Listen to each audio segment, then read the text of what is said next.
to have the young players.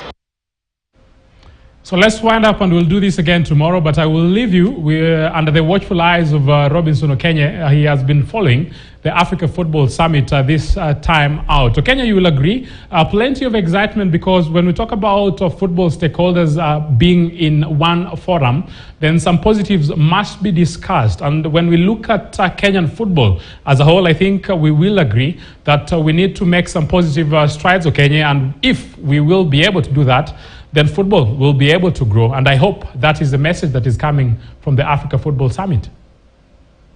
Well, it's the Africa Football Business Summit happening here in Nairobi. This is the first day, and it's bringing together, leaders, football leaders from throughout the world. They are converging here in Nairobi, talking on how they can take the beautiful game of football forward. And joining me to give us views, he's already spoken to the plenary here, but we want to get his views on, what should be done to transform African football. Is none other than Extreme Sport CEO Hussein Mohammed. Good morning. How are you doing? Morning. How are you? Fine, thank you. Now, you gave your, speech at the plenary right there, and one thing that you spoke about: in Africa, we need transparency, we need accountability, and we need to do away with corruption in football. If you can expound on that.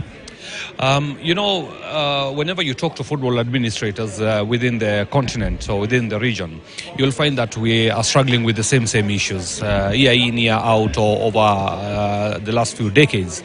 And you ask yourself, why? Why are we still struggling with building the right infrastructure?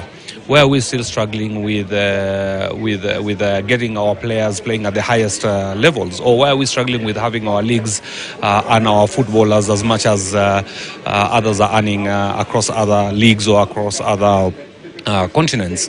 And it's very simple. It doesn't matter what you invest in. You must professionalize the sport. We must find a way to commercialize it, make sure that that all the stakeholders or in the entire ecosystem benefits from football management. But for that to happen, you need transparency and accountability. You need good governance. Governance is a very important part of building any business or building any institution. Without good governance, then we will not achieve much. Whatever resources that are being put in football must be accounted for. We have got so many issues today, historic issues, about corruption cases, about mismanagement of resources. What has been the result of those dossiers that have been published? And it's in the public domain. We also want to ask FIFA, what is your role in terms of developing governance structures within local federations in Africa? The other day, you remember, you saw what happened with the Spanish FA president at the Women's World Cup. One incident and there was immediate reaction. There was very quick action. But in terms of Africa, then is there a different standard that whenever individuals are involved in these acts of impunity, that they always seem to be getting away with it? So we've got governance, I think, is the foundation. Governance is the fundamental issue that we must address. Accountability and transparency, of course, is within that realm of scope of the things that we're discussing here today. So I'm very grateful that Brian and his team with the Africa Football Business Summit has brought us together to discuss some of these issues. I'm really looking forward to FIFA's contribution to this particular agenda. So we are very optimistic that we will have very good deliberations. We are very optimistic that we will have very good resolutions from the team here. Thanks a lot, Hussein Mohammed, the CEO Extreme Sports in Kenya. Gave his remarks earlier on at the plenary. Right about now, I want to speak to a representative from FIFA, and I want to speak to Sarah Salimali. Good afternoon, good morning, Sarah. How are you? Good morning. Welcome to Kenya. Thank you very much. It's always a pleasure to be back here in Nairobi. Yes, how are you finding it so far? I love Kenya. I love East Africa. It's always a great passion for me to be back in this region of the world and of the continent. So thank you very much for having me. Now, we've already had some speakers, talk about the importance of such conventions in football, giving, their thoughts on what should be done. What are your thoughts? Well, I think this is a great innovative platform that was initiated. I think there cannot be a better place than starting it on the continent in Africa. It's a great opportunity to start conversation on a broader scale with football stakeholders, with also other potential stakeholders that could have great impact on the game. So I'm very excited about today. And from the people that we've had, they're talking about accountability, good governance in African football. Is that the message that you are here to relay to the delegates that are here? Well, in the context of my work, of course, I spread the right message on good governance. I think I wouldn't put anyone on the spotlight. For me, it's really more on a positive note. I think it's important that wherever we are in the world, sport has become such an industry that good governance has to prevail, that is in Africa or the rest of the world.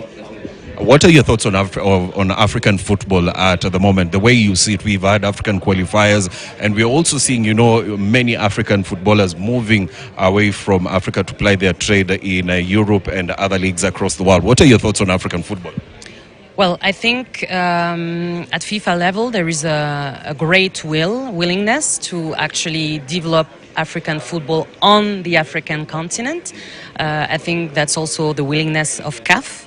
CAF is launching its African Football League very soon, so I think it's important to develop the game here, to ensure that, of course, there will always be certainly players moving outside the continent, but still giving them a product on the African continent would certainly decrease that number of players leaving the continent.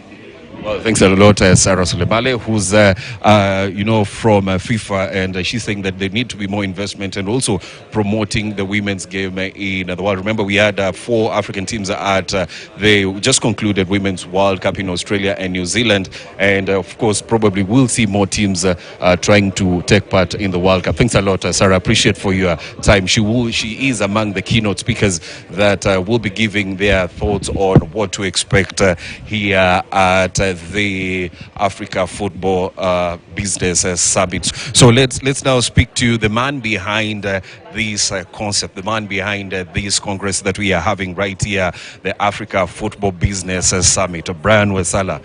Brian, good to have you back on KTN.